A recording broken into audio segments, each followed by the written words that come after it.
Middle child ako sa 3 magkakapatid.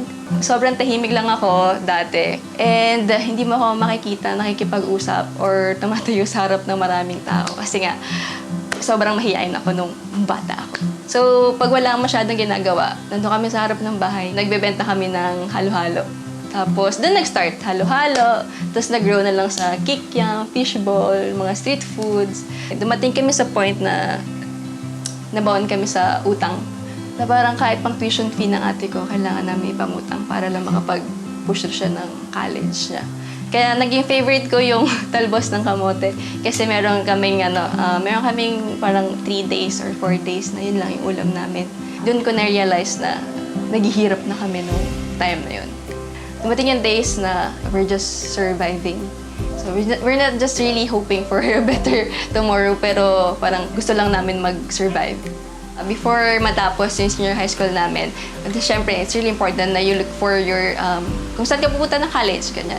So, for me, gusto ko lang sa malapit, kung saan less yung gastos, more accessible, ganyan, or walang masyadong babayaran, ganyan. Kasi it's easier for my parents. When I was in grade 9, someone invited us to attend a youth service. Doon ko na-meet yung isa sa mga real life scholar din, to meet someone na merong other perspective sa buhay. It also gives me other perspective in life.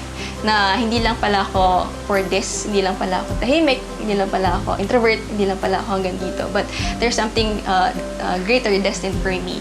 And during that time, yung desire ng heart ko is I want to go to Lasal. Talaga. And I remember, bumisita ang Real Life National Office sa Victor Alabang. So from there, dun na nila ako kinausap na, uy, balita ko, gusto mo daw mag-apply sa Lasal. Girnap ko na agad yung opportunity na, yes, opo, gusto ko pong mag-aral dun sa Lasal. Ang naging hope sa akin noon that time is, kung gumawa si Lord ng way, para makapag-apply ako sa scholarship ng Lasal. Alam ko na He will gonna fulfill His promise.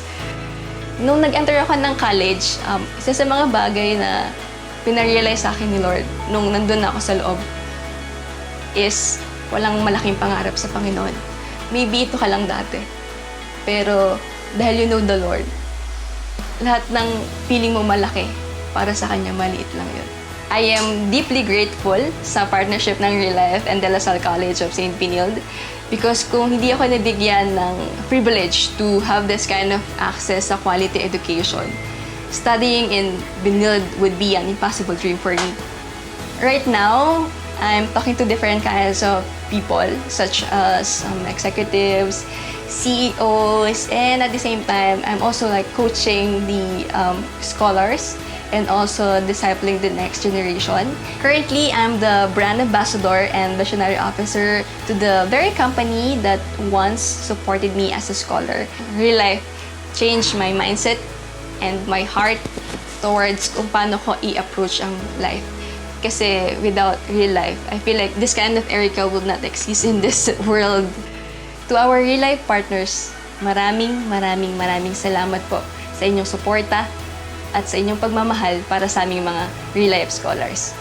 Kayo po ay isang magandang paalala sa amin.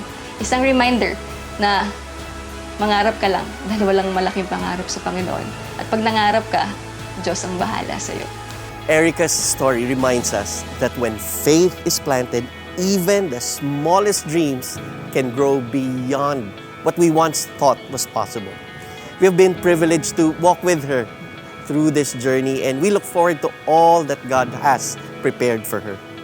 As a new school year begins, we are given another opportunity, not just to support students, but to walk closely with them, to care for them, and to journey with their families every step of the way. Thank you for continually standing with our scholars.